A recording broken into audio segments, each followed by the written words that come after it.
we're not just telling campfire tales. We're going to share some unsettling true stories, encounters that happened in the dead of night. Moments when darkness itself feels different, vulnerable. Exactly. These are those times when you feel completely exposed and the silence isn't peaceful anymore, it's watchful. Our first story, it takes us deep into the wilderness. Upper Idaho. Remote country. Yeah, imagine a lone camper. Not totally inexperienced, but not some hardcore survivalist either. We're aware of the area, though, like the wildlife. Oh, yeah, knew about the bears, black bears, grizzlies. They had hiked in a ways, found a spot miles off any trail. Total solitude. Seeking that quiet. Right. Yeah. Just them, their small fire, the stars starting to come out. No one else around for miles. Peace. Until it wasn't. Okay. Then they hear it. The sound of someone walking through the woods. Late at night, out there. Exactly. Confusion at first, then that immediate sense of unease, Yeah. And then this figure steps just into the edge of the firelight. A man carrying a backpack. He just looks at the camper, glances around the site quickly. Doesn't say anything. Not at first, then he just whispers. So quiet you could barely hear it over the fire. He says, sorry. Sorry for what? Who knows?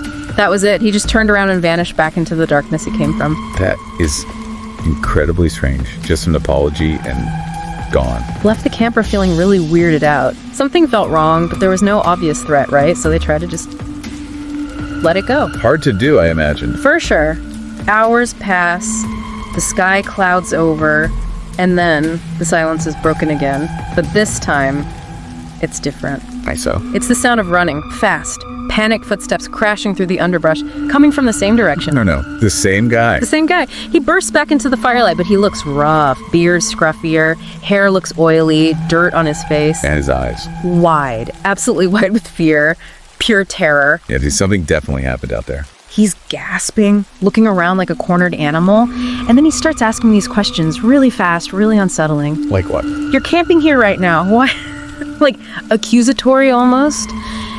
And he keeps glancing past the camper, over their shoulder into the dark. Seeing something the camper can't. Seems like it. He asks, is it just you here? Are you alone? Where are the others? The camper is just baffled, right? Completely. Then he leans in a bit, eyes still darting to that spot in the darkness, and asks, have you been following me? Whoa. Okay, paranoia setting in. Or something else. The camper says no, of course not. But the guy keeps staring at that empty space. And then he asks the question that just freezes the blood. What was it? He asks, then why are you with her? Her. But there was no one else there. Absolutely no one. The camper looked, obviously. Nothing but trees and darkness. When they looked back, the man's face was just pure terror, still staring at whatever he saw. And then? And then he just bolts, turns and runs, not back towards any trail, just straight into the thick, dark woods. Gone. That's terrifying. Running away from the only light, the only other person. The camper felt it too. That raw panic, it's contagious. They didn't hesitate, packed up everything fast as they could. I don't blame them. And that whole walk back to the car, hours in the dark, every sound made them jump, just feeling watched the entire time. So what do they think happened? What's the theory? Well, two main ideas. One, the guy was lost, maybe dehydrated, suffering from delusions or extreme paranoia. Thought he was being chased. Plausible. Out there alone. The other possibility, maybe he was being followed by something, and he mistook the camper, or this her, he thought was with the camper as part of it. That's much more disturbing. And the kicker, he was never found, never seen again. Chilling. Just vanished after that panicked run. Okay, let's shift gears. From the deep woods to somewhere we're supposed to feel safest, our own homes. The ultimate safe space, or so we think. This listener, they were planning to work late, had their home office all set up, settled in for the night. Okay, normal evening. Until they noticed something downstairs. A sudden cold draft. Really noticeable chill. Odd if everything's closed up. Right. They go down to check and find a living room window wide open. But they didn't leave it open. They were certain they hadn't. They're usually really careful about locking up at night. Looked outside, no footprints, no sign of anyone forcing it. So easy to second guess yourself. Maybe I did forget. Exactly. They closed it, double-checked it, went back upstairs to work, but that little seed of unease was planted. Hard to shake that feeling once it starts. Hours go by. They're deep into their work, and then, suddenly, a loud thump. right behind them, in the office. Oh, jump scare territory right there. Made them jump, for sure. Heart pounding, they'd listen. Silence. They cautiously check the next room, a bedroom off the office. Nothing. Everything's normal. But the sound was clear. Undeniably. Came from inside the office. So they go back in, trying to figure it out. That thump just plays over in their head. Looking around, checking corners. Yeah. And then they remember. There's this small, sort of awkward storage closet built into the wall in that office. Almost forgotten. Curiosity, dread. Yeah. They slide the door open, and there's someone inside, crammed into that tiny space. A stranger, just inches away from them. Oh my God. In the closet. The whole But time. the absolute terror of that moment, this person forces their way out of the closet, steps into the hallway light. Did they say anything? Do anything? They spoke, called out the listener's name, They knew their name. knew their name, in this gritty, unfamiliar voice. That's when the listener just broke, turned and fled the house, ran straight to a neighbor, called the police. Smart move. Get out. Get help. Police arrived quickly, searched the house, the intruder, gone. No clear sign of how they got out, maybe back out the window, unclear. But the fact they knew the name, Yeah. that changes everything. It really does. It suggests this wasn't random. This person was likely in the house for over an hour, maybe longer, watching them work. That's horrifying. The violation of privacy, of safety. And the thought that haunts the listener, what if they hadn't heard the thump? What if they just finished work and gone to bed thinking they were safe? It's too scary to contemplate. That proximity, that unknown intention. It really undermines that whole idea of home as sanctuary. All right, one more story for tonight. This one involves a walk home, something many of us do without thinking twice. Familiar route, maybe. Yeah, very familiar. Our listener was at a friend's birthday gathering. Small thing. House was just a short drive or a manageable walk from their apartment. Okay. They leave late, maybe around 1 a.m. Decide to walk. Done it loads of times. Quiet suburban streets, usually totally empty that time of night. Feels safe enough, usually. Starts out peaceful, Yeah. no cars, no people, just the streetlights and the quiet houses. Then a car pulls up alongside them. Okay, that can be jarring late at night. Driver asks if they're okay, need a ride. Listener thinks, oh, maybe just a concerned neighbor. Says, no thanks, I'm good.